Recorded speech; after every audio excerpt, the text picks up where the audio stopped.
Figurinha repetida, o Flamengo venceu e o Pedro marcou.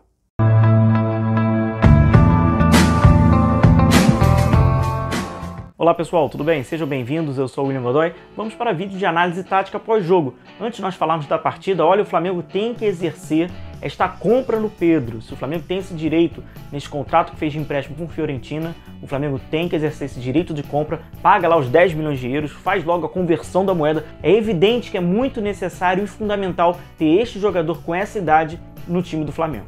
Pessoal, aqueles pedidos rápidos para você deixar o seu like. Não se esqueça de se inscrever no canal, que me ajude a crescer e fortalecer por aqui. Eu conto com a força de vocês. Bom, o Flamengo foi a campo com algumas modificações, né?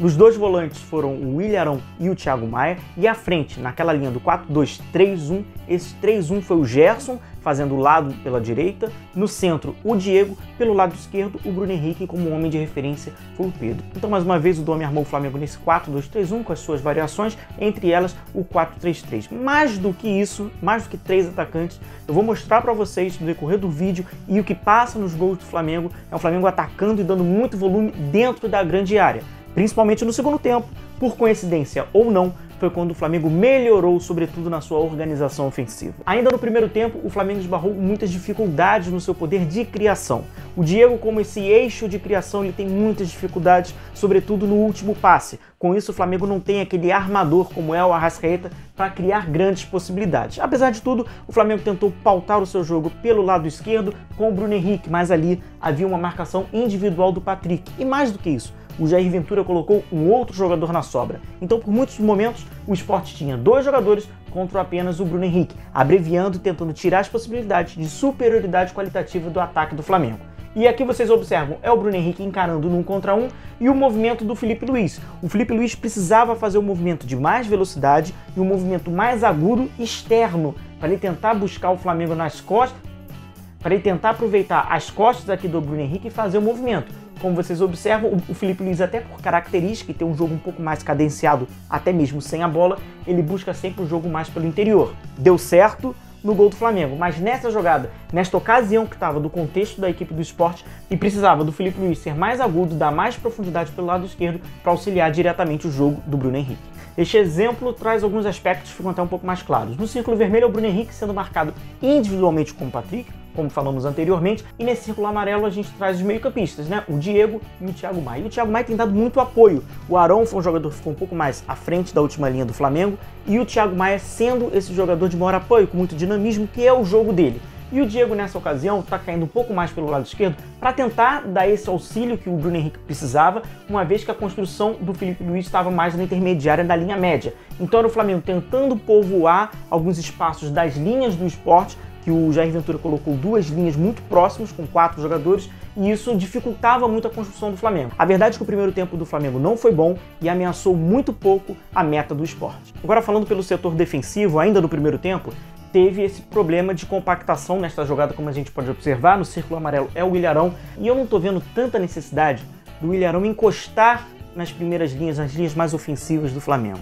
Talvez até para tentar diminuir essa compactação, para o Flamengo ser um time um pouco mais compacto, um pouco mais próximo, o William Arão talvez não seja tão necessário que ele dê tanto apoio lá na frente no período sem bola. Uma marcação talvez do William Arão na intermediária, marcando as linhas de passe, pode facilitar. E aqui a gente o que observa?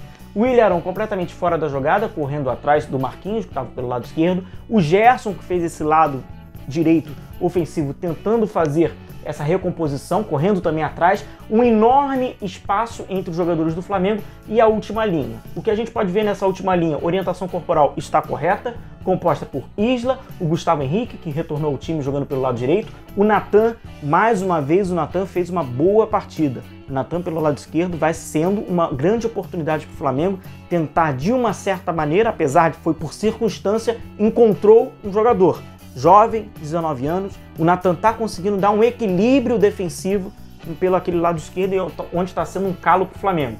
E um próximo ao Natan, ainda no setor pelo lado esquerdo, o Felipe Luiz. Então vocês veem a linha do Flamengo um pouco mais alta, mas correndo já para trás. Esse é um perigo, a linha correndo para trás, mas a orientação corporal está correta. O Sport não conseguiu aproveitar, logicamente, esta jogada na intermediária, que era uma grande oportunidade, porque eram, mais uma vez, 4 jogadores do Sport contra 4 jogadores do Flamengo posicionados para correrem para trás. O segundo tempo do Flamengo foi superior, não à toa. Abriu o placar, construiu e foi um pouco mais tranquilo, mas iniciou pelo lado direito com aquela toda intensidade e ultrapassagem que tem o Isla. O Flamengo tem que aproveitar essa profundidade do Isla. Apesar do Gerson ter jogado pelo lado direito e naturalmente por ele ser um canhoto, muitas das vezes ele vai levar para sua perna mais forte, então ele vai centralizar a jogada, tem que aproveitar esse período de centralização do Gerson, até mesmo do Everton Ribeiro, que é o dono da posição nesta função, a profundidade desse chileno que dá uma possibilidade de jogo muito intensa no fundo. E o Flamengo consegue, através de uma bola oriunda pelo lado direito para o Isla, encontrar um cruzamento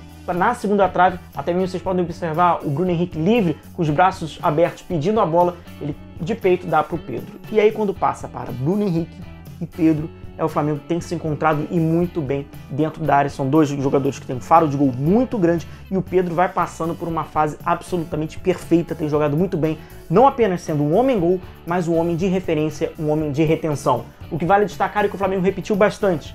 1, 2, 3, 4, 5 jogadores dentro da área. Não apenas Bruno Henrique e Pedro, mas também houve a proximidade do Diego, do Thiago Maia e também do Gerson. Então o Flamengo que vai povoando muito a grande área do adversário. O Flamengo amplia o placar para 2-0 com gol do Gustavo Henrique, cobrança do Diego e ele faz de cabeça.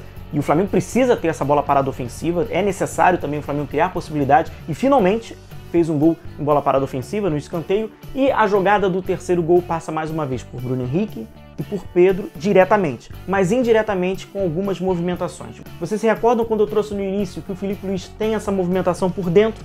Então ele, nesse círculo amarelo, dando essa possibilidade por dentro, atraindo a marcação, ele que vai fazer o corredor praticamente central, o Bruno Henrique faz o cruzamento para o Pedro. E o Pedro não fica parado esperando a bola, ele faz o movimento de externo para sair da marcação, que a marcação estava individual, a marcação do Maidana individual, e ele consegue receber, mata no peito. Ele não mata no peito, né? Ele agasalha a bola no peito e com tranquilidade bota ainda por baixo do goleiro. Aqui é mais uma repetição desse Flamengo, que vai se criando uma identidade. Um Flamengo que gosta de colocar muitos jogadores dentro da área. Mais uma vez, 1, 2, 3, 4, 5 jogadores. O Filipe Luís dá um passo um pouco mais para trás, uma boa possibilidade para o Diego, que não consegue fazer um arremate na meta do goleiro. Houve o desvio, o escanteio, mas o Flamengo criou mais uma possibilidade. Oriundo de quê? Muitos jogadores dentro da área, tentando igualar numericamente com a marcação do adversário e vindo sempre um jogador por trás. Desta vez foi o Diego. Um Flamengo que vai criando essa identidade. Igualar numericamente dentro da área, criar mais possibilidades de jogadores para finalizar e desorganizar as marcações individuais do adversário.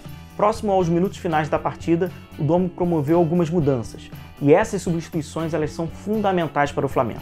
Não apenas dentro de uma única partida, na circunstância daqueles 90 minutos, mas por essa maratona que o Flamengo terá pela frente. É uma maratona insana, é surreal imaginar que o Flamengo vai jogar em menos de 48 horas 2 partidas, então vai ser necessário o Flamengo administrar dentro dos 90 minutos substituições, alterações, algumas escalações. O Domi fez isso. Promoveu a entrada do Mateuzinho, que entrou como um ala pelo lado direito, não como um lateral. Ele fez aquela linha do 4-2-3-1 nesse 3, substituindo praticamente o Gerson. Colocou o PP para também dar algumas minutagens, o Vitinho pelo lado esquerdo e também colocou o Lincoln ali como homem de referência. Fez algumas mudanças, que é importante fazer essas mudanças. O Flamengo vai ter que administrar bem a fadiga do jogador, a debilidade física, se for necessário, para que o Flamengo não seja vulnerável e mantenha um ritmo alto, intenso e com boa competitividade.